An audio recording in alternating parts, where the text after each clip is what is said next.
Good afternoon, Rotarians and guests. My name is Reg Smith and I'm your MC for today's meeting of Rotary Melbourne.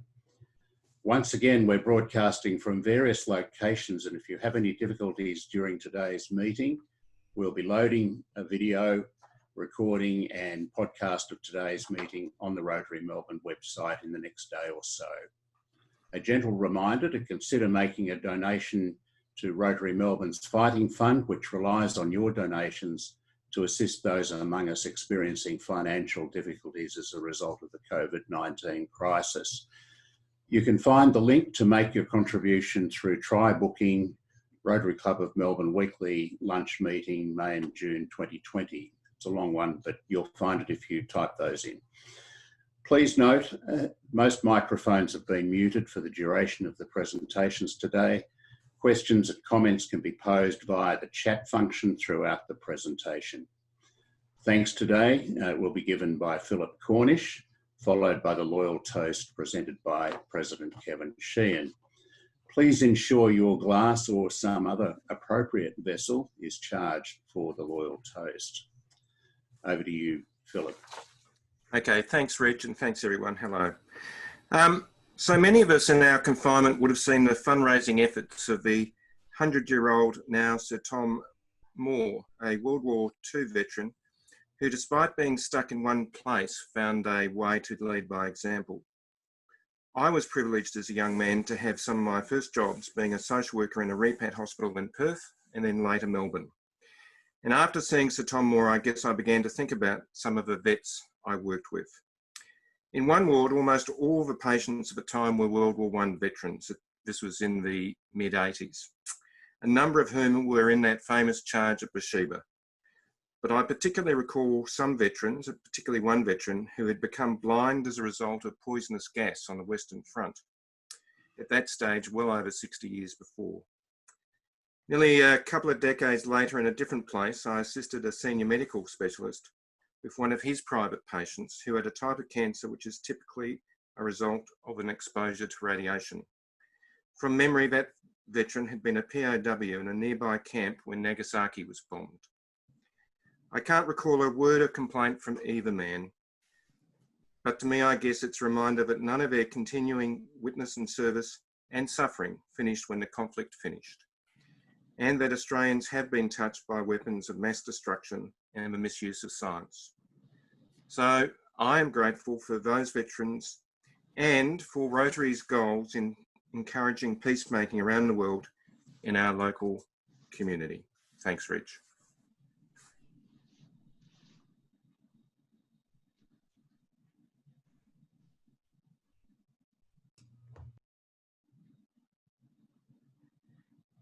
I think Reg needs to unmute, please. He has.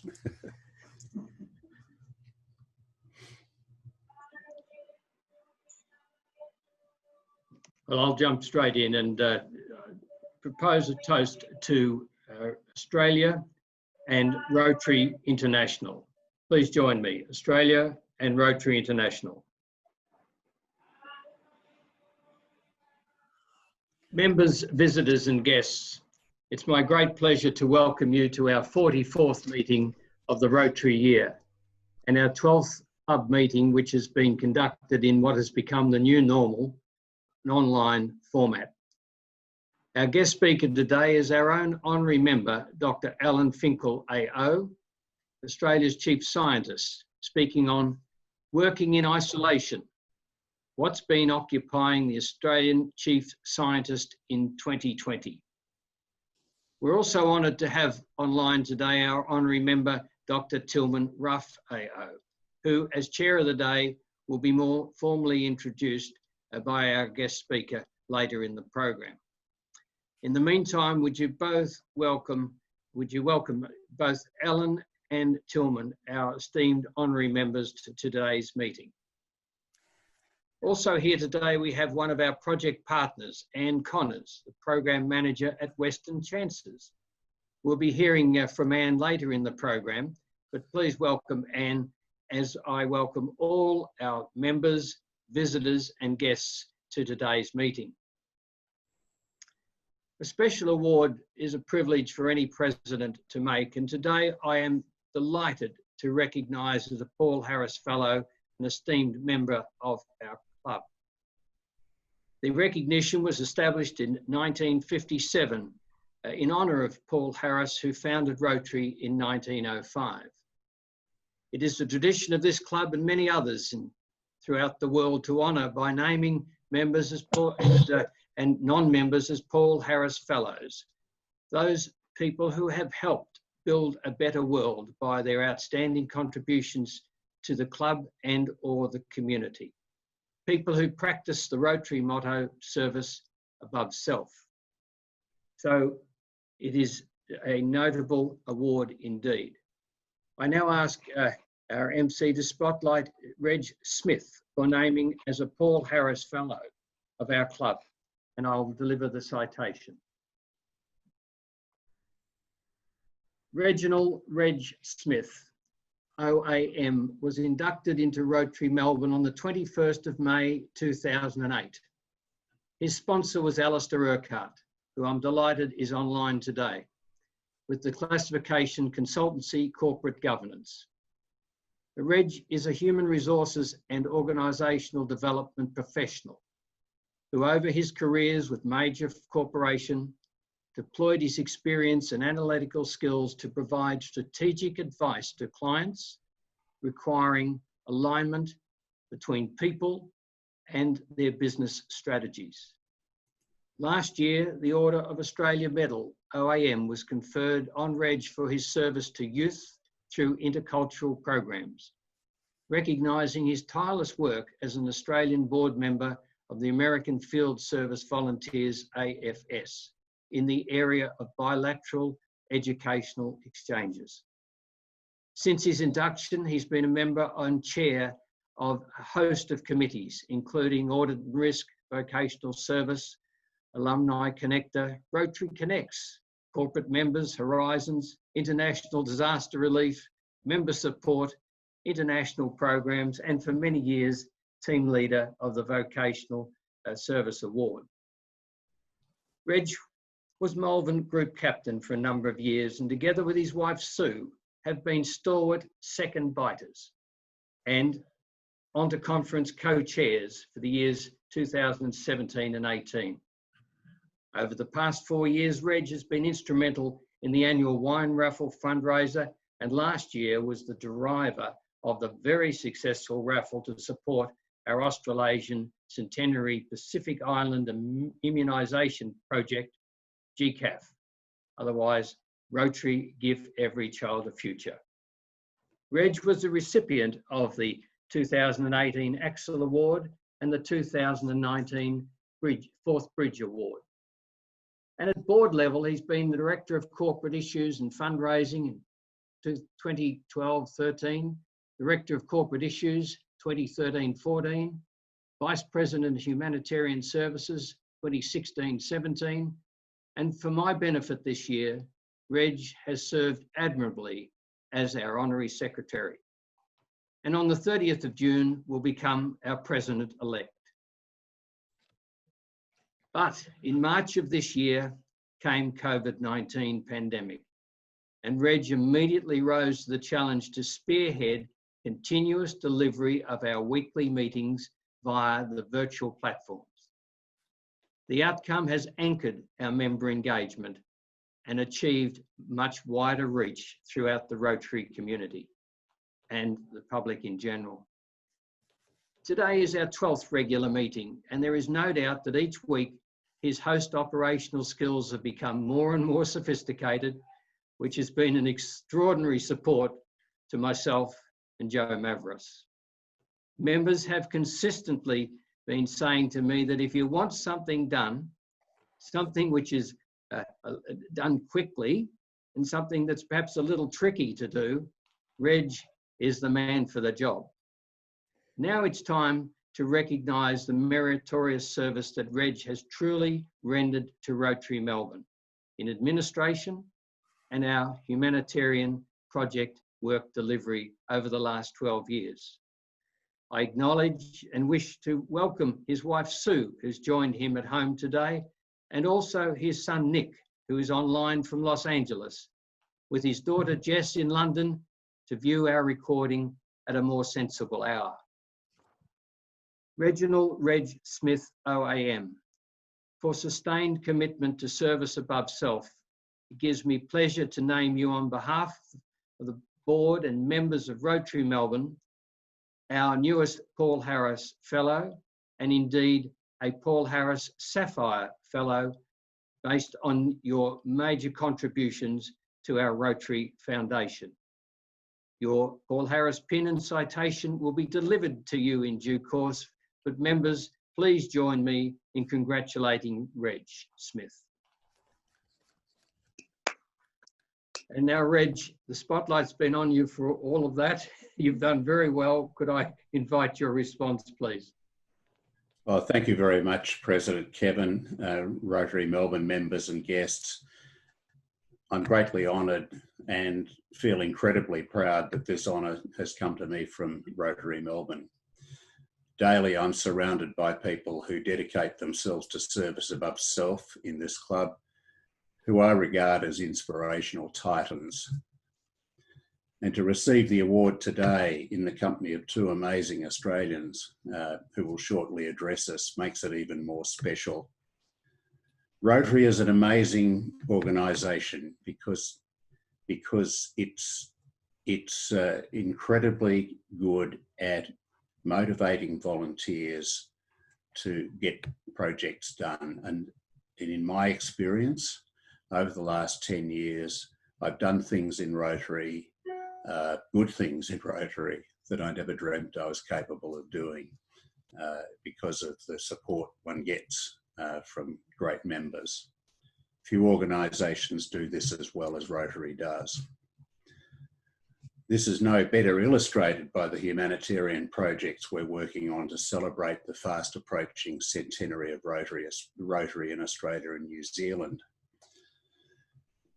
Thank you enormously for acknowledging that almost embarrassing list of things that I have done. I do remind people it was accumulated over 10 years. It didn't all happen at once. But that said, it's been a great journey and I've really enjoyed it. This award motivates me to keep asking, how can I help make an even more significant contribution to making the world a better place? I try to ensure that the good ideas, if I have good ideas and others agree with it, that I get them done, and I put the effort into doing that.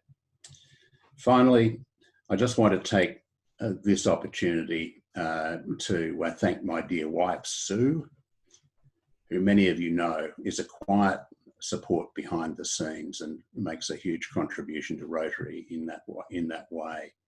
And also to my son and his partner, Joe, who are viewing us right now. I don't think they're game enough to put their videos on, but they're in from Los Angeles and I'm delighted they can be here.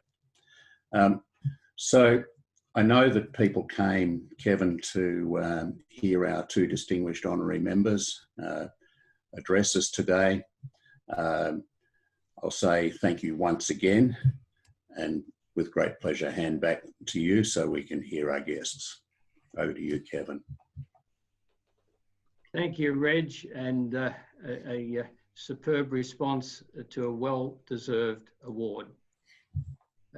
I just have to say though, Reg, we've still got some work to do in the next few weeks, and your valued support in keeping us online will be greatly appreciated. I now have great pleasure to invite our 2019 Angus Mitchell Orator and our Honorary Member, Nobel Laureate, Dr. Tilman Ruff, AO, as Chair of the day to formally introduce our other Honorary Member, Dr. Alan Finkel, AO. Tilman, I'm in your hands. The meeting is yours. Thank you for being available to join us today.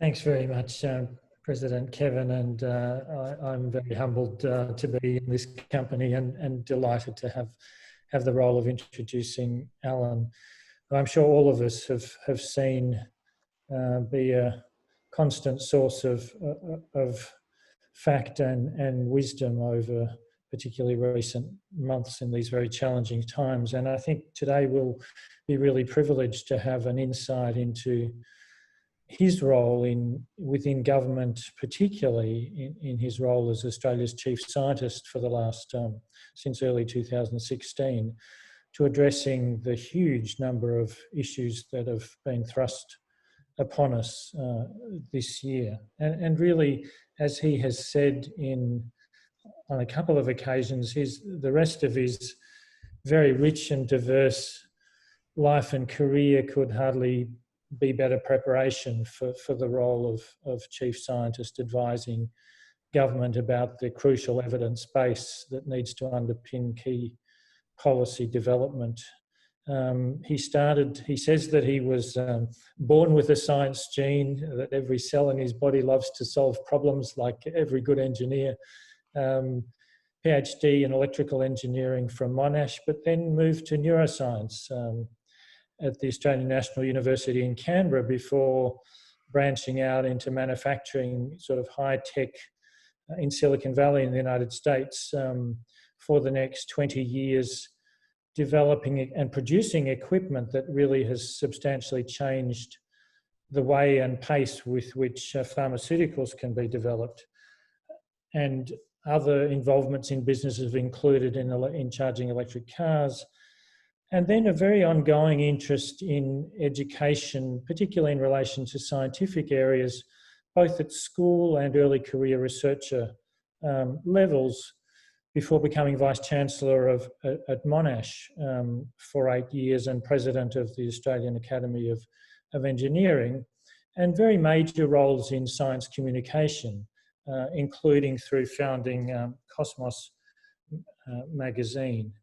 He's been a recipient of many national and international awards, and it's a real delight to introduce you today, Alan, to have your insights about what's been keeping you up this year in your really important role. Thanks very much for joining us. Tilman, thank you. I much appreciated those words, and I also wanted to say thank you to Philip Cornish. I thought your toast was very meaningful, and my congratulations to you, Reg, for the Paul Harris Fellowship. Ladies and gentlemen, I thought that I would keep this light but not trivial and take you through the last few months. The COVID pandemic has obviously affected us all and opened up a variety of opportunities. Now, with a bit of luck, I'm going to share my screen. And Reg, can you just nod up and down to make sure it's all working? Good, thank you, excellent. So my topic is working in isolation, as we all, not all, but many of us are. So what's the chief scientist's to-do list look like on a typical day spread out over a few months? Obviously, you've got to do that first requirement at the beginning of the day, take the cup of tea to the wife, walk the dog, buy hand sanitizer. I think that's been there, done that. Now, I really truly want to take you through in some detail some of the more substantial things that have been on my list in the last couple of months.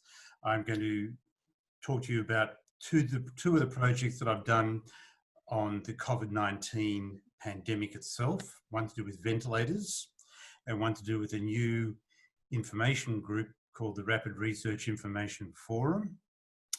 I'd like to share with you some work I'm doing on behalf of the Prime Minister on our bushfire capabilities, really our disaster capabilities, and some work I'm doing for the Energy Minister on low emissions technology into the future. Okay, so let's start with the ventilator challenge.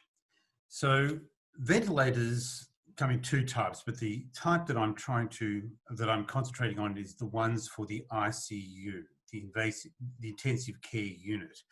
Basically, if somebody gets very ill and goes into respiratory failure with COVID-19, they have to go to the ICU and get intubated. So a tube goes down the trachea into the breathing spaces, and they are literally pumped with air and a intensified oxygen mix to keep them alive until their bodies can recover. All ICU beds have these kinds of ventilators, and at the start of the crisis, so if you looked in February or early March and you did a stock take, you would have seen that we had just over 2,000 ICU ventilators in Australia. But by the middle of March, people were doing the projections based on early modelling. And at the time, if you did a back of the envelope analysis, you would have seen, my God, the numbers are going to be huge, because we were looking at doubling of the number of new cases every 4 days. And that's what's called exponential growth. And people were genuinely concerned that we could have 50 to 75,000 people in the ICU simultaneously. Now, we don't have the beds, we don't have the doctors. It would have been an extraordinary problem if it had eventuated that way, but those were the sorts of numbers, that were coming out of the modelling. And there's a picture of a ventilator. It's just a machine that through tubes goes into the patient's breathing spaces. What we determined was that 75,000 wasn't realistic, and even if it turned out that way, we wouldn't have the doctors and the nurses to deal with it, but we felt that we needed to aim for 7,500 invasive ventilators by around about now. So I got involved because at the time, and I can remember it very well, it was the 18th of March, nothing was happening in this space through the Commonwealth Government, and yet the Commonwealth Government knew that it needed to step up. And so after I got some calls from some academics, I did some internal calls and spoke to some senior executives in the Department of Industry, and we decided to put together a ventilator task force, and I took the responsibility of working with them and leading the development of the strategy by which we would acquire the necessary 7,500 ventilators. And it's a 5-track strategy. So very quickly going through these 5 tracks. The first one is to activate the reserves. So it's a little bit like a military analogy. It turns out that we had a couple of thousand more ventilators in Australia than the hospital administrators realised, hiding in emergency rooms, hiding in transport ventilation facilities, in military facilities, you know what, even in veterinary facilities like veterinary hospitals, because when you ventilate an animal, you're using a human ventilator on that animal, and with adequate sterilisation it could be reused, but we never had to go down that route. And also the machines that are used in surgery called anaesthetic machines can be repurposed as an ICU ventilator. So the first track was to activate the reserves. Then we started to purchase internationally. So why do I have toilet rolls as my illustrating picture there? Because hoarding was going on. We found we were competing with countries from Europe, from America for sure, all around the world. Every country was getting the message from those terrible television clips that we were seeing from Italy and then from New York, that ventilators were critically important. In fact, one ICU specialist said to me, Alan, the battle against the COVID-19 virus will be won or lost in the ICU. That's how critical this capability is. So we started purchasing, and that was difficult because every time we had a line on a source of supply, it would disappear, or the price would go up, or something terrible would happen. And the government didn't mind paying the price. It was just difficult to land it. But it was only one of 5 tracks. The third was to activate an existing domestic supplier. There's a company named ResMed, who is an internationally famous, well-established manufacturer of primarily non-invasive ventilators. These are ones that are used at home for sleep apnea, a mask that people can wear at night to help them with their breathing through the night. But they also have a small line of medical grade intensive care unit ventilators, and there's a picture, but they had a real supply chain problem. They couldn't get a lot of their components because they were made in China, and China was in lockdown in the middle of March. So the Australian government worked with them to help them find domestic manufacturers and activate some of the international supply chain. We still felt that that was not enough. There's too much risk in the second and the third track. We found another company who was not historically a manufacturer in Australia of of ventilators of any kind, but they were a manufacturer of medical grade instrumentation, a company named Grey Innovation in Melbourne. ResMed is headquartered in Sydney. Grey Innovation is headquartered in Melbourne. And what they did quite cleverly and on their own initiative is they contacted a UK manufacturer of a fairly old-fashioned but well-proven TGA certified ventilator and acquired the license to make it here in Australia. So that gave us our fourth track. And our fifth track was to channel the energy. It turns out that there were dozens of university engineering departments or small manufacturing companies or even large manufacturing companies who got the message that we needed ventilators, and they thought, gosh, we've got a 3D printer. All this involves is a pump blowing up a balloon, a lung's like a balloon, let's make something. Well, it turns out you want a much more sophisticated device connected to you if you were to be so unfortunate as to be in the ICU. And so I had the role of writing the ventilator spec. Why me? Because I've had manufacturing experience, not on ventilators, but I know how to design a product and to write a specification for a product. And I collected 15 ICU physicians who were my experts, and all I did really was channel their expertise into a robust engineering appropriate specification that is up there. If you went to the TGA, the Therapeutic Goods Administration website, you'll find that specification. And that really raised the bar for aspiring local manufacturers. And there are a couple who are seriously trying to get into the business, and I wish them genuinely the best of luck. So we met the goal of supply and demand dramatically well. We increased the ventilator supply from 2,000 to around about now to about 7,500 to 8,000. And at the same time, as you know, the government did a fantastic job on flattening the growth. And so the prevalence in Australia is very low. The number of people who went into the ICU is very small. So if you're looking for a supply-demand equation where you have an inequality with supply exceeding demand, by gosh, we've got supply exceeding demand. But we knew from the beginning that the best outcome would be for all those new ventilators to be sitting on the shelf, because that would be indicating to us that Australia is doing well. But that was, you know, a month of intensive activity for me, literally 24/7, from early in the morning to late at night. But also, and I say this with enormous appreciation, with the members of the Ventilator Taskforce who were drawn from across the public service, but headquartered in the Department of Industry, and the executive management of the Department of Health and the Department of Industry. This was public service at its best, pulling together, forming a task force, very focused, learning on the fly and delivering the goods. So I put a tick against Ventilator Task Force. So the next one is called the Rapid Research Information Forum. And what this was addressing was a concern that, yes, the government was taking health professional advice and Treasury advice and Reserve Bank advice, but not the broader advice representative of the capability of Australia's research workforce. And after discussions with the Prime Minister's office and ministers and departments, I convened a new group called the Rapid Research Information Forum, the RIF, or correctly pronounced the RIF, the RRIF. And it's looking at the challenge of how best to bring research knowledge to the attention of government. So the process is pretty simple. It's a demand-driven process. The first thing is that a minister comes to us with a question.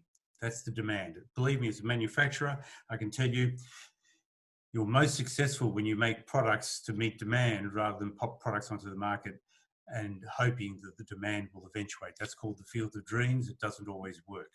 So we start with a question from a minister.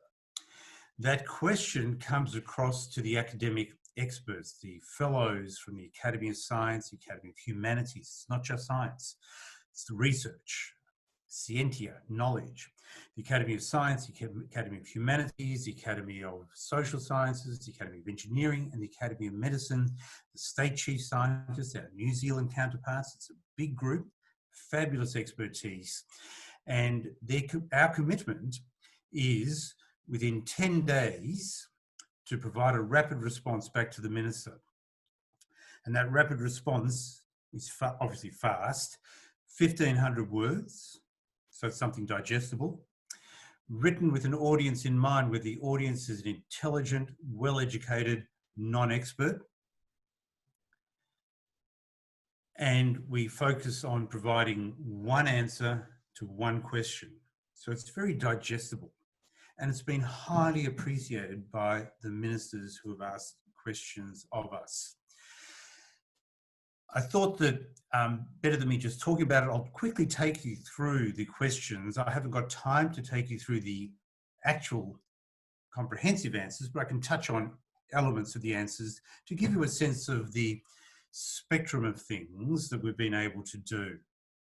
So the very first question we got, came to us on Easter Sunday, was literally from the Health Minister, but it was based on a phone call that he had just had an hour before with the Prime Minister.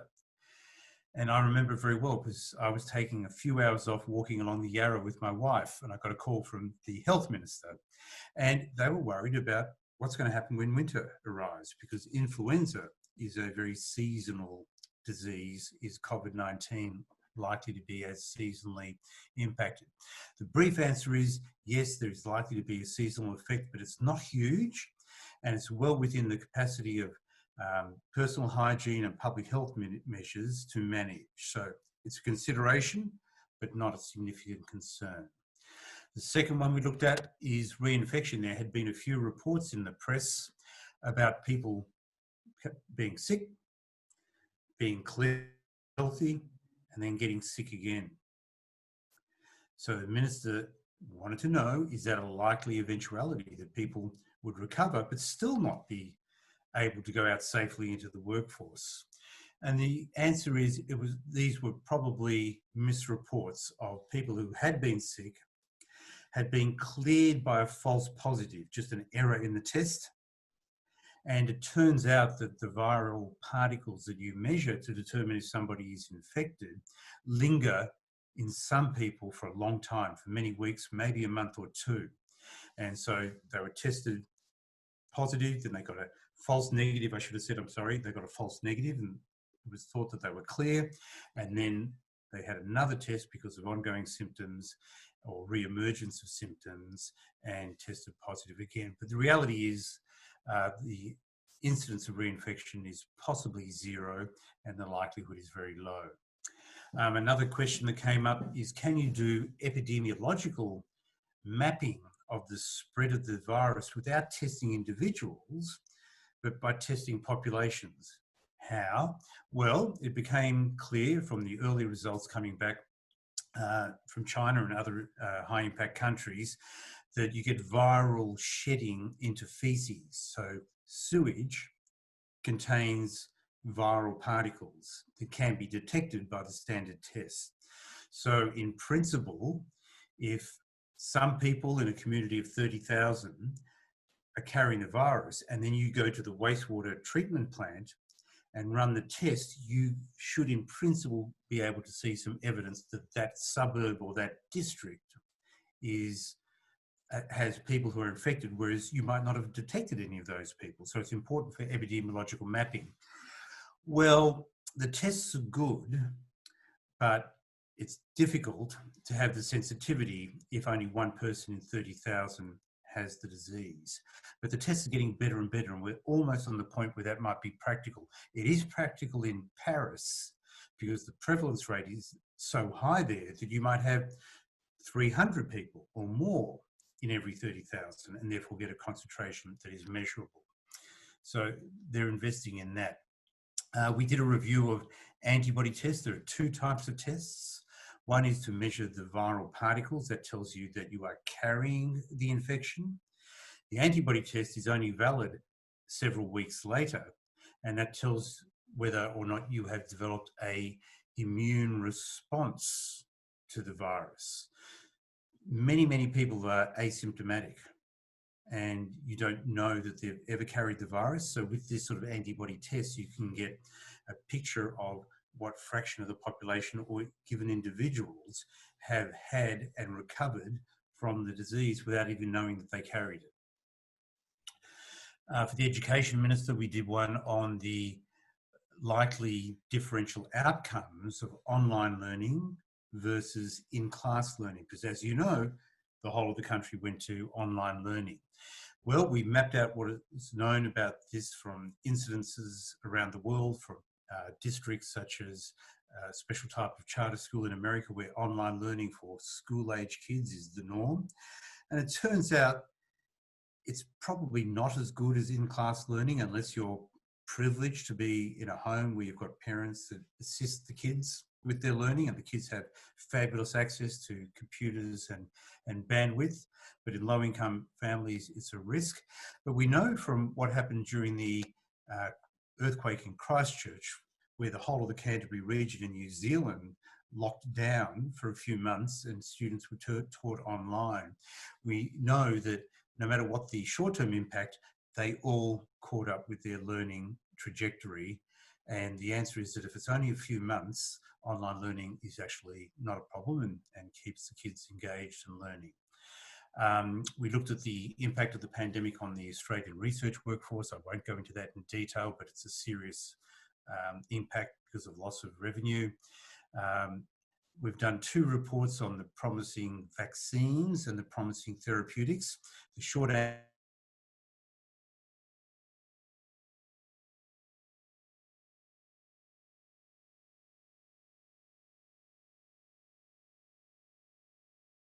of them are in clinical trials. If you're a pessimist, you would say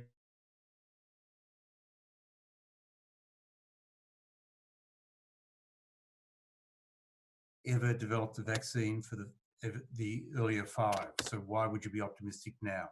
On the other hand, we've never seen this intensity of effort, well-funded effort across the planet. So there's good reason to be optimistic, but it's a challenge. It's not a shoe-in, it's not easy. We looked at the impact of women in the STEM workforce, and it's worse for women in the workforce than for men. Details are complex. I mentioned we looked at therapeutics, but I'll add that there is no high prospect therapeutic in development at the moment. There's one called remdesivir, which reduces by about 30% the time to recovery, but doesn't really reduce the death rate. What's likely at the moment is it'll be a little bit like HIV, where it will be a combination of therapeutics that will help us to treat people and save their lives and make them healthy again. We looked at the viability of the virus on surfaces. It turns out it lasts for a long time on plastic and stainless steel for a couple of days. The one surface you can be fairly confident of is copper. If you're a boating person and you know about anti-fouling paint on the bottom of a boat, the main active ingredient is copper or copper sulfate. Copper kills the viruses, and after 4 hours of applying living virus to a copper surface, there's nothing viable left. The last one we looked at is the COVIDsafe application, and that was specifically on what motivates people to download and use it. And it's very complicated, but the single biggest factor is confidence in government. And interestingly, we've reached almost 40% of the addressable users, the adults who own smartphones, which is far higher than any other country. In about 24 countries have been developing these apps. And that tells you that people have developed confidence in the national government, the combination of the federal government and the state governments working together and giving consistent advice in a way that's rarely been seen. All right, moving on, I can put a tick next to the Rapid Research Information Forum and put a bigger tick next to the COVID-19 group. Bushfire work. Do you remember the bushfires? It's staggering how the COVID-19 pandemic has pushed it out of people's minds. It's a big deal. It's non-trivial, as you know. So in late January, the Prime Minister requested a report from the CSIRO on improving our climate and disaster resilience. The word climate is in there. And he insisted that that work be supported by an expert advisory panel chaired by me, which we're actively doing. And the report is due. We're in the final straits now to, it was going to be COAC, but now it's due to the National Cabinet in 30th of June. One of the things we're very cognizant of is that there's been a lot of work, over 300 reports in the last 150 years on bushfires, and we've learnt a lot. If you compare, I want to compare Black Saturday, which was in 2009 in Victoria, to what we're now calling the Black Summer that we've just lived through.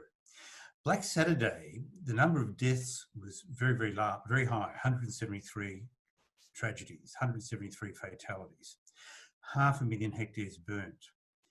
In the summer we've just been through, there were 17 million hectares burnt. Okay, more than 30 times as much land area. Now, every single fatality is a tragedy, but it was only 33 compared to 173. And that tells you that we're doing something better than if we had faced this recent summer without those learnings. So we're building on those learnings. We have a number of principles they're working by, but before I go to them, I just want to draw your attention to the top of the slide there. The first sentence, that quote is the first sentence of the terms of reference that came to us from the Prime Minister. The first sentence says, Australia's climate is changing. You would not have expected to see a sentence like that 2 years ago coming from the Commonwealth Government to a review like this. There is acceptance and awareness now of the reality of climate change and the importance of managing it, dealing with it, mitigating and ultimately ameliorating it. So, hallelujah. So the things we're looking at, we've got in mind that everything we recommend has to be practical, evidence-based. There's a Royal Commission, there's Victorian, New South Wales reviews, so we're not trying to duplicate those reviews which are looking at organisational performance and legislative change. We're focusing on the contribution that science and technology can make to improving our resilience and our recovery. So not looking at legislation or organisational performance and building, as I said, on other work.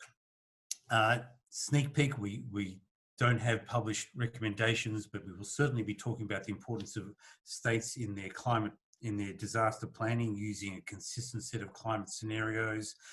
There is a real lack of harmonisation of equipment and terminology across the states, and you see that when people living close to the borders are using the various phone applications. We see technology being applied to improve building practices and vegetation setbacks. We feel that the scenario planning for managing disasters has to take into account the increasing likelihood of sequential events like bushfires followed by floods, or coincident events like bushfires at the same time as droughts. And sector coupling is referring to the fact that we're living in an increasingly complex world, and transport, electricity, water and communications all depend on each other. And so if one goes down, you have a cascade, and so your planning has to take that into account as well, and you've got to have backups. Bushfires, last big one, low emissions technology roadmap. So this is significant. I mentioned the first sentence of the bushfire work is that the climate is changing. The government is also aware that Australia has a commitment internationally and is preparing itself to strengthen that commitment. So there's a new project underway called the Technology Investment Roadmap, and it's being done for the Minister for Energy and Emissions Reduction. It's quite a title, Angus Taylor. But believe me, it's for him and through him to the Prime Minister and Cabinet. This is a significant piece of government's intended positioning going into the future. The work is being supported by Commonwealth Department, the Department of Industry, Science, Energy and Resources. The work is being advised by a ministerial reference panel of very senior people in industry and investment and research, and I have the honour of chairing that. So my panel is advising the Taskforce from the Department of Industry. My panel is advising the Minister, and it's a really good working relationship. The Minister comes in for half an hour at each of our meetings. I have one-on-one calls with him on a regular basis. We're in public consultation at this moment. If any of you are experts in the future of low emissions, it's not low energy, it's everything. It's low emissions technology in agriculture, in transport, in industry, built environment, as well as electricity. Now's your opportunity between now and the 21st of June to put in a submission. The output of this process by the end of September will be a low emissions technology statement, which will signal to the investment community and the research community where the government sees the best prospects of technology helping us to lower our emissions into the future. And that's going to happen every year. That clean technology statement that I just mentioned is also being developed with principles. The first two are about scale. We're not looking at things that are trivial. Leave them be. Other people can deal with that. It's going to get Commonwealth government support, backing. It's got to have large potential to abate the emissions of carbon dioxide, and it's got to have large economic impact. The government wants to bring in low emissions technology that with time will economically compete and outcompete the existing high emissions technology. That's important. Where possible, we want to focus on things that build on Australia's comparative advantage and that are within a few years, or certainly within a decade, of being ready for mainstream. I'm not going to give you a lecture on Greek architecture. I'm using this as an analogy. The plinth at the top there is the long-term whole of economy emissions reduction plan. What is that? That's a plan that the government has not detailed, but they have announced that they are committed to doing this. Every year, the United Nations has a, I think it's the collaboration of the parties, or COP. Paris was COP20 in 2015. The next one will be COP26. It's been delayed. It's going to be in Glasgow. The government is committed to doing a whole of economy long-term emissions reduction plan, and it's got 4 pillars. One is the National Hydrogen Strategy that I have not spoken about today, but I had the honour of leading the development of last year, and it was unanimously adopted by state, territory governments and the Commonwealth Government, Labor, Liberal and National Party coalition, and that's been adopted. It's in play. The state governments are funding their aspects of the strategy and the Commonwealth Government is funding its aspects. And I can't talk about it now, but it's a significant long-term strategy to use hydrogen instead of fossil fuels to power the economy and as a chemical for industry. A second pillar to hold up that long-term whole of economy emissions reduction plan, the plinth at the top, is an electric vehicle strategy. The government has announced that it's in development, but not given any indication of what will be in that yet. The third and the biggest is the one I've just been talking about, the low emissions technology roadmap, which is whole of economy. And the fourth, I can't tell you really what it is. It's everything else. It's other. It's what you see on your profit and loss statement when you get it from your accountants. Everything you can't really put a number on because it's not significant enough individually, but collectively they add up. Okay, low emissions technology roadmap done. Can I say I've learned anything? Yeah, I think so. And a lot of these things will be obvious to you, but they're good to see. The pandemic, what we've seen here, in contrast what you're seeing here in government compared to what you can see in a large unnamed country to the north of us, the benefits we've had as a federation, which is a difficult form of government, being run in a collegiate fashion through the National Cabinet with clear messaging to people. The benefits that have accrued from the Prime Minister and Premiers being advised by health experts. It's good to see. And the determination that is being spoken about at the moment, but we're not seeing it yet, but there's a clear determination across government and industry, not just to recover to where we were, but to seize the opportunity to use the stimulus funding to build back a better Australia. On the bushfires, it's implementing and learning from the past, the lessons of the past, making sure that we use technology to the fullest.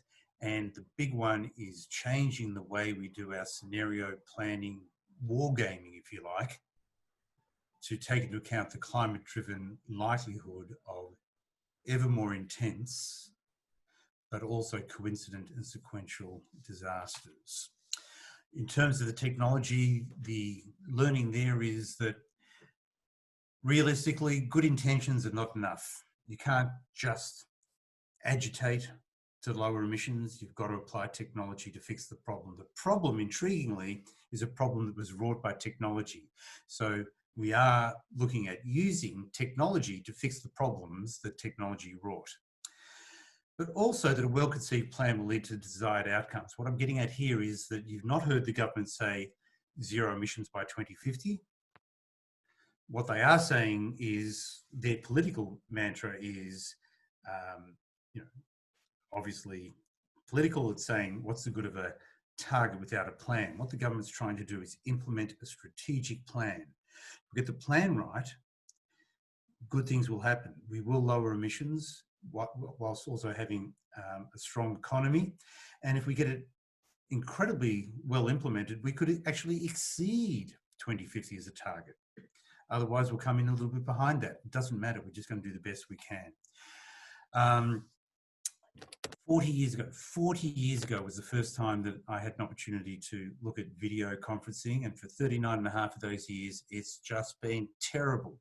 But I've got to say, in the last few months, I've learned that it's come of age. It's a combination of the cameras in laptops and the speed of the processors, the upload speed in our broadband networks, and the incredible software like Zoom we're using today, and Microsoft Teams and Google Meets. It's really great to see. My finishing point is Bessie and Arthur. So what the animals have learned, because we're all learning something. So Bessie, my dog, what she's learned is that my wife and I, we're staying at home because we love her.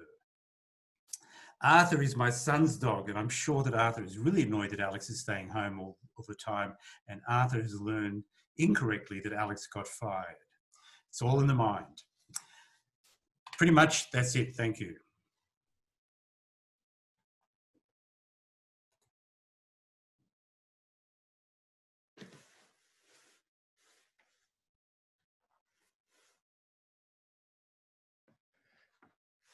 Terrific. Many thanks, Alan, for those extraordinary insights into a very substantial set of issues. We're running a bit against the clock, but I've been given some indulgence from from Reg and Kevin. If you're able to take a couple of questions, and I might sort of bundle them around the key topics that you addressed, and we don't expect you to address all of them comprehensively, but your key insights would be very welcome. So there were a couple around COVID. So one of them was, well, when these decisions and plans were made, specifically when you were talking about the ventilators and so forth, we knew much less about the virus and its epidemiology then. Knowing what we know now, what should we have done differently? The second question was about the level of population immunity that would enable safe resumption of sort of normal activities, and is a vaccine possible in that time frame? I think you've already addressed some of that. And there was a question that I presume was related to COVID about the best and worst case scenarios for recovery. So those are substantial questions, but just pick the eyes out of whichever one. So the first one was what we would have done differently. And, it's actually hard to imagine. There were some mistakes. We had the Ruby Princess and a few things like that, but they were specific mistakes within a broader approach, which was pretty effective. We, as a country, responded early. We were lucky in an unfortunate sense for the other countries. We were lucky that we got to see the experience in Italy and New York where they were caught unprepared. We got to see that, so we had a couple of weeks to get started before them to build the strength of our health system. So, if overnight somehow something happened, we had a tragedy and 6,000 people needed ICU treatment tomorrow, we've got the capacity to deal with that. We've got a very robust public health system. We ramped up, we sent the right messages, we went through phase 1, phase 2, phase 3 in a sensible fashion, and we had the states coordinated. We used public health. The basic strategy is test, trace, isolate. And we managed to buy in tests, and we've been giving people the tests. I mean, our testing rate compared to our detection rate is through the roof. We've done over 1.5 million tests and only found 7,000 people who are positive. So that's less than 1%, 0.5%. Whereas in America, it's like 1/3 of the people tested are positive. So we brought on testing, tracing, and isolation very quickly and very effectively. So I can't think of anything substantial to do different. The question on population immunity, very, very difficult. We have only had less than half of 0.1% people detect positive. And they're the people who will have natural immunity. So early thinking was, gosh, if this gets out of control, eventually we'll have people, a huge fraction of our population who have recovered and can safely go out again. That approach isn't going to work. So we need to continue with test, trace, and isolate for the foreseeable, well, for many, many, many months. Because if we sacrifice any of them, I should have mentioned hygiene as well. If we sacrifice either the hygiene, test, trace, or isolate, we run the risk of a bounce. And we don't have a vaccine, and we don't have treatments. If we do get a vaccine, it's unlikely to be available before the end of the year. That would be really very, very fast for the development of a vaccine. And similarly for treatments, the repurposing of existing medicines as therapies has not yielded a lot of success. We've had one called remdesivir and maybe some other combinations that are in trial, but nothing has been a blockbuster success. So therapeutic treatment is likely to come either from combinations of existing compounds or from something new that's in development. So we don't have a magic bullet coming our way in the terms of ready-to-use vaccine or ready-to-use therapeutics. So hygiene, test, trace, and isolate are the way to go. And what was the third one? The third one was about best and worst case scenarios for recovery. Oh, look, based on what we've achieved so far, you'd have to be pretty optimistic that, yes, there might be a bounce, but it's unlikely to be gigantic. And the health system can easily manage a much, much higher caseload than we've got. We don't want people to get sick. We don't want to lose anybody. But of course, in so many other illnesses, because we've contained COVID-19 so well, the death rate of cardiac illness and cancer is much, much higher than what we're facing in Australia. We're very privileged. So I'm not suggesting any slackness at all, but there's this constant need to balance between the economy, the health of the economy and the health of the population, and they're intertwined. So the government, I think, is doing a pretty good job. I should say, put an S on that. The governments are doing a pretty good job on balancing that. Yes, and I might just add that I think this is one area where you've made a major contribution to our elected officials really taking evidence and experts more seriously than they have tended to the other crucial issues that you've had to address. And it was very interesting to hear your description of a pathway for trying to streamline and make that much more common. Is that progressing well? I mean, I vividly remember Penny Sackett in that recent ABC program, really reflecting very sadly that she regarded the failure of, during her tenure as chief scientist, to really see Australia make a decisive move towards reducing its greenhouse emissions as a failure of her tenure. And it doesn't sound to me as if you're headed that way. But on the climate front, it sounds as if there really are some promising seismic shifts that could hopefully take this out of the sort of culture and political wars that it's been bogged down in for the last decade. Is that how you see it, Alan? Well, so I'd say I'm quite optimistic. This is the first time that we've had a government of the day rather than a government, or rather than an opposition, clearly strategically planning to reduce emissions through the combination I told you, the hydrogen strategy, the low emissions technology strategy that I'm leading now, and electric vehicle strategy. I'm on the record of being a supporter of the use of gas as part of the transition. Why is that? Because at the moment Australia is doing spectacularly well on rolling out solar and wind, which are called variable renewable electricity, ignoring hydroelectricity, which is unlikely to be expanded. In fact, we are rolling out solar and wind at 3 times the rate of Germany. We're the fastest in the world on a per capita basis. Germany's a third of us on a per capita basis. But to keep it going, you need to support the solar and the wind with something to firm it up so you can have it on demand. And yes, batteries can do that, but we don't have them today. So that becomes a bit of a rate limiting factor. Compared to coal, natural gas is a much, much lower greenhouse gas emitter when you're making electricity. And compared to coal, you don't have to use it as much. You only have to use it a few percent of, on average, a small percentage of the year to back up solar and wind. So I think if we don't pursue perfection, but pursue the very good, build on our solar and wind rollout capabilities, build on whatever it is that comes out of the low emissions technology roadmap, the electric vehicle strategy, build up our hydrogen, clean hydrogen capacity, I think we've got very good prospects of dramatically and steadily reducing our emissions over the next 1 and 2 decades. Thanks. There were 2 other questions on climate. One was about the potential for Australia to be a major exporter of renewable energy, and the second about the role of nuclear energy in a renewable future. So we actually have a huge opportunity to export renewable energy. So through the pathway of taking solar electricity, wind electricity, using them to crack water to make hydrogen.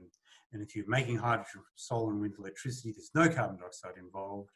And if you can get your transport and everything else worked out well, you are doing what I call shipping sunshine. Solar energy is obviously sunshine. Wind energy is sunshine. It's the sun that heats up the ground that causes the hot air to rise and turn into wind. It's a new era. The idea of shipping renewable energy from one continent to another in large quantities has just never been done. It's not there yet, but the starting pilot projects are underway. Australia has the largest high intensity irradiated land mass in the world. We've got large project expertise. We've got a lot of solar irradiated land where there's coincident wind, and wind plus solar is much better than either or because you get a more constant net output to reduce the costs of your subsequent production of the hydrogen. So we see enormous potential for Australia to be taking sunshine, turning it into hydrogen and shipping it to Germany, to Japan, to South Korea, to countries that need it. And they're engaging with us very actively about doing that. Thank you. And there was a question about your views about the role of nuclear power in this energy future. So you've got to separate that out from the technological. There's 3 aspects to nuclear power: technology, the cost effectiveness of it, and the political and social acceptability of it. In Australia, it's currently not politically or socially acceptable. A lot would have to change for that to happen. So let's just put that one to the side. So the 2 that remain are the technology itself and the cost effectiveness. For traditional nuclear, which is those gigantic nuclear stations that produce 2 or 3 gigawatts, like bigger than a big coal-fired electricity station, the future of them has been called into question all around the world. Because of safety considerations, they've become more and more expensive to make. Every one of them is unique. They're bespoke civil engineering projects, and therefore the licensing procedure is really long and it takes 10 to 15 years to build them, which means you've got a financial project risk in doing them, and quality control is hard. And they're very expensive to run. They can't compete against natural gas, solar or wind. They just And can't. we haven't dealt with the fissile material or the waste issues. There's a new way of doing it called an SMR, a small modular reactor, where you make the nuclear reactor in a factory. It's called SMR, small modular reactor, but the small is a bit of a lie. They're, like 200 tons. But they're small in the sense they're small enough to go into a flatbed trailer with 120 wheels and be taken from the factory to where they're going to be deployed on a flatbed trailer going at 2 kilometres an hour with police flashing lights in front and behind. But the benefit of that is you get the quality control of made in a factory, and you get the cost effectiveness of mass production. And so small modular reactors are where in other countries in the world, they think there's a chance that nuclear might be a prospective technology that provides you with zero emissions electricity that is absolutely dispatchable. So it's being actively looked at in America and in Europe. There's one particular project I won't go into now in America that is very promising. It'll be cheaper than the old big bespoke ones, but it still won't be cheap. It's likely to be in the vicinity of $100 per megawatt hour wholesale, whereas in Australia we're targeting long-term $40 or $50 per megawatt hour. So it's very uncertain, Tilman, whether or not nuclear will be successful anywhere in the world in the long term. And Australia, there's the added complexity of it's just not a legitimate topic for discussion at the moment. Thank you. Can we have one more, Reg? Or we, then there was one related to bushfires that I just didn't want to neglect. That was someone expressed concern that post-traumatic stress disorders after the bushfires had sort of suggesting that they'd been inadequately recognised and treated often, and whether that was something that would come up in the bushfire response work that you're involved with. So it'll come up through a number of avenues, Tilman. It'll come up through the Royal Commission, but it will also come up through the CSIRO report. But it'll be more observational than a strong recommendation, because we're focusing on the science and technology. And you can argue, of course, that post-traumatic stress disorder and other mental health issues related to the bushfires are real and grounded on the health sciences, but they're complicated, and we feel that at best we can draw attention to them as a finding rather than a recommendation. But it's significant, and we certainly come across it in our consultations. Thank you. And generally, mental health is getting a lot more recognition, that it's clearly been overdue for a very long time. Well, Tilman, I've got to ask you, was that a difficult question for you to ask me about nuclear energy? Not at all.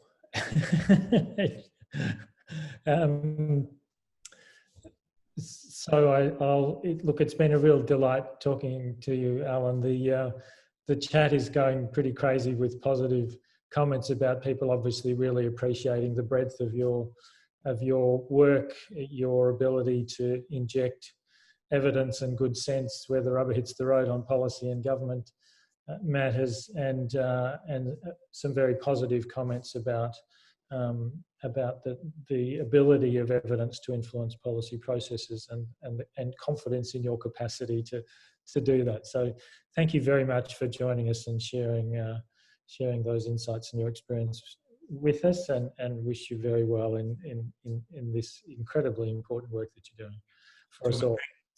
Thank you for chairing it, and Reg and Kevin, Joe, thank you for organising it, for inviting me. It's been a pleasure to be here.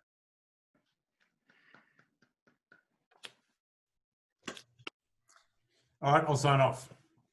Thank you, Tilman. Thank you, Alan. You've taken us on a fantastic journey today, and we are delighted to have witnessed your insights. We've learned a lot, and we certainly appreciate the time and effort you've put into joining us. Coming your way shortly will be some R100 centenary socks. It's our way of just giving you a little memento to keep your toes warm for winter. I can assure you they are 200% Australian made. They're actually made in Preston. by our past president, Phil Endersby, at Wilderness Wear, so they'll be coming your way. And we thank you again for your time, your contribution today to a very, very memorable meeting. And now it's time for me to just run through some club business, and I would ask our Rotarian Graham O'Donnell to further introduce Anne Connors from the partner organisation Western Chances.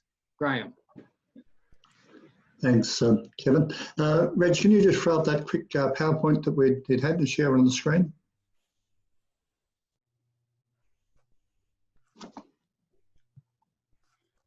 Have you got it, Graham? Yeah, I can see if you just bring up that first slide, and I'll go for it relatively quickly because I know we're short on time. But look, our partnership with Western Chances commenced about 4 years ago when I came across from Rotary Club of Footscray to Rotary Club of Melbourne, and I went through the Community Services Committee, where I was lucky enough to meet two fabulous people called Chris Wang and Cynthia Edgell. Essentially, what happened after that is we moved into the Welfare of the Young Committee. And what we do with Western Chances is take children who are young people who have experienced things in life that no one should have to do, often from very violent backgrounds, and then have the potential, if given an opportunity, to go on and do wonderful things. So, Reg, can you just show the first picture? And I'm sure Anne will talk about this a little bit more. The next slide, Reg. Here's Severity. Some of you would have seen her at the club, who was just about to finish her Bachelor of Science, majoring in electrical engineering. Not bad for a girl who in 2013 came out here and could not speak a word of English. Next picture. So young Min, who's our most recent student, who is actually undertaking an economics commerce degree with Melbourne University. Both of these students, what we try to do is we give them a kickstart by a donation for sponsoring them. And then we try to get them employment. And in both cases, in Semerit and Min, we've been able to get to the point where they're self-sustaining. So now we have a situation, and that was done through programmed electrical technologies for Semerit and CDC bus lines for Min. And now we're in a situation where we're going to now look for a third student to sponsor. Can we just have the next picture, Reg? And of course, here's another young achiever from Western Chances who just won a Young Achiever Award in Njano. So some wonderful success stories. I'm going to close on that, but I do want to acknowledge some people. Richard and Ari Skinner have been a wonderful support for their dental practices to these students. Chris Wang, Robert Fisher, and Philip Cornish, who have been absolute champions in supporting this wonderful, wonderful charity. So on that note, I'll hand over to Anne.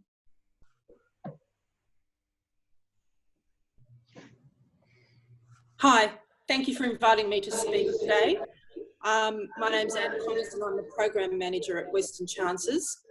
Western Chances was founded in 2003 by Terry Bracks when her husband, Steve Bracks, was Premier of Victoria. She worked as a teacher in primary schools and she knew that the potential of young people was often unfulfilled due to financial constraints that prevented them from completing their education. At Western Chances, we believe that talent is everywhere, but opportunity is not. We want to recognise and honour that talent, particularly by supporting young people facing barriers to achieving their potential. So we partner with talented and motivated young people in Melbourne's western suburbs so that we can help enable them to thrive. It's important to say that we partner with talented and motivated young people because we don't consider ourselves welfare. We often describe ourselves as trade, not aid. The young people have to continue to perform, to put in, to demonstrate motivation and talent in order to receive our scholarships and opportunity programs. So our core business is awarding educational scholarships to young people in Melbourne's West. Since 2004, when a handful of scholarships were awarded, we've now invested more than $5.5 million in scholarships. We've assisted nearly 3,000 young people and we've awarded almost 6,500 scholarships, new and renewal scholarships. So our young people, after they receive their first scholarship, they can renew them year on year while ever they're eligible. And we've actually supported some people for more than 10 years. The average scholarship is valued at $1,000. And last year was the biggest year in the history of Western Chances. We awarded 750 scholarships. This year, we're currently assessing our renewal scholarship round, which is the biggest ever round in the history of Western Chances. We keep breaking records. And we've received more than 600 renewal applications. In recent years, we've also, as well as scholarships, we've been developing a more holistic program, delivering not only the scholarships, but also opportunity programs. We collaborate with other organisations to deliver these programs, organisations such as, but not limited to, Trinity College and Ormond College at the University of Melbourne, VCE Summer School, Spark Engineering, and the Dafford Lewis Trust and Mary Jane Lewis Foundation. Last year, the value of these programs was around $500,000. This year, we were on track to break that record again. Programs and our number 19 is using our works, our young people, to help them achieve their career goals. Motivated, they don't have the connections that many of us take for granted. The Rotary Club is a really valued collaboration partner for us and create opportunities for 2 of our outstanding people. Graham's already mentioned them. I'll just go into a little bit more detail. Severity arrived as an orphan from Ethiopia in 2013. As Graham said, she couldn't speak English. She came to live with extended family, and she received her first scholarship in 2014 when she was in year 10. She's actually lived independently since year 11 due to sustained abuse and mistreatment that she received at the hands of those extended family members. After that, she travelled every day to school from Brunswick to Laverton. She was the dux of her school, and she's soon to complete a Bachelor of Science at the University of Melbourne and plans to do postgraduate studies in electrical engineering, something she's wanted to do since she was a little kid, actually. She's been supported by Rotary with 3 Helping Hand Awards, work at Programmed Electrical, and also, as Graham said, the dental work from Richard and Ari Skinner. Min has been a recipient since 2018 when he was in year 12. He has lived independently on and off since year 11 as well because his mother was incarcerated. When I tell you these things too, can I just say we really like to protect the privacy of our young people. So if you're going to talk about this, that's fine, but could you just not maybe mention the young people's names? Because it's, you know, it's private and sometimes very sensitive information. Min actually, despite his hardship, received an outstanding VCE result, and he's now at the University of Melbourne studying a Bachelor of Commerce. Last year, he received the inaugural Trinity College non-residential scholarship. And this year, although not at this very moment because of COVID, he is living at Trinity College on a full residential scholarship with an allowance, and that's valued at nearly $40,000 a year. He's been supported by Rotary with the Helping Hand Awards and an internship at CDC, which he loves. And I think also Richard and Ari are helping him with dental work as well. Most importantly, these 2 young people have been supported by Graham O'Donnell, who is passionately invested in their journeys and who does everything he can to guide them, support them, and help them to achieve their potential. At Western Chances, we can't thank the Rotary Club of Melbourne enough for their support. Sometimes in life, you can look at something you've done and know for certain a person's life has been changed for the better. All of you can look at what you've done for Semerit and Min and know for certain that you've changed the course of their lives. So we thank you very much.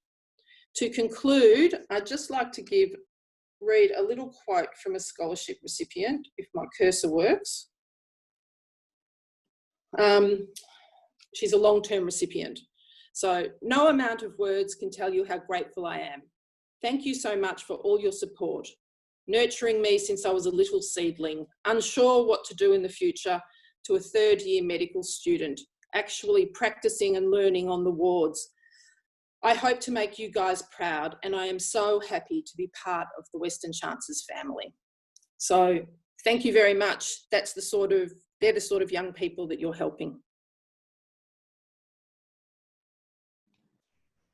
And fantastic. And we certainly value the collaboration with Western Chances. We thank Graham for his enthusiasm, for all others that have been involved with it. And we're only sorry that time is a little tight today, but you've given us a good snippet. You've enthused us, and we thank you for your contribution. Thank you. A couple of notices before we close the meeting, and I do apologise for running lengthy today, but we've had a fantastic meeting and it's well justified, no doubt.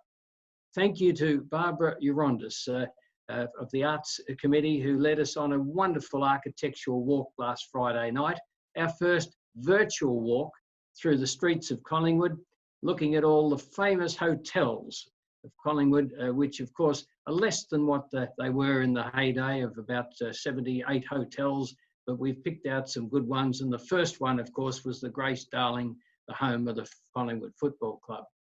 The second notice is just to mention we're on Coffee Chat again this Friday at 10:30, so members are welcome to join us. And on Saturday at 5 p.m, Saturday the 6th of June, a very special award ceremony. Our District Governor, Grant Hocking, will be conferring the inaugural Bob Fells District 9800 Peace Award, with the inaugural recipient being our esteemed member, Bob Fells. So do join us on Zoom for this special event. The details are in the bulletin. So to everyone who's joined us today, particularly our keynote speaker, Alan Finkel, our chair of the day, Tilman Ruff. I know we've had our District Governor, Grant Hocking, on the line, and I saw John Bertram had joined us too. And our Zone 8 Director, Jessie Harmon's online, and including our President of Rotary Sydney, Barbara Ward. I also saw that we had our newest member inducted last Wednesday, Deb Ashfalt's online today, so welcome and thank you. Just a reminder, for next week's meeting, we'll officially launch our R100 Centenary Safe Families project. Production of 2 most moving videos covering family violence and elder abuse.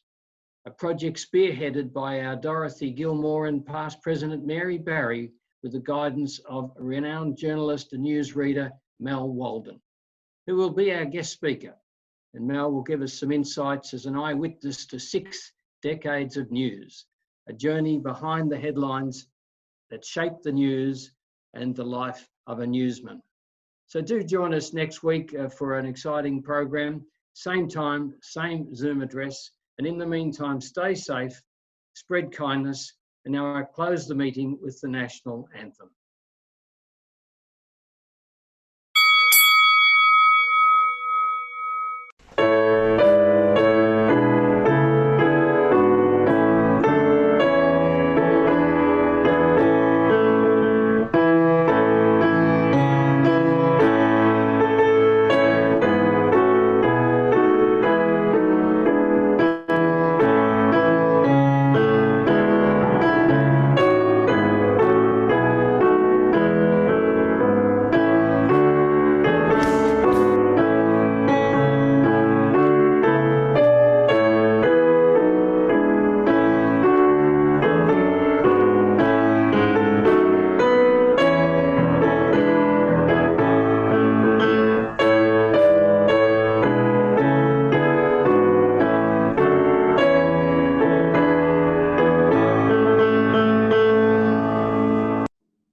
Bye, everyone.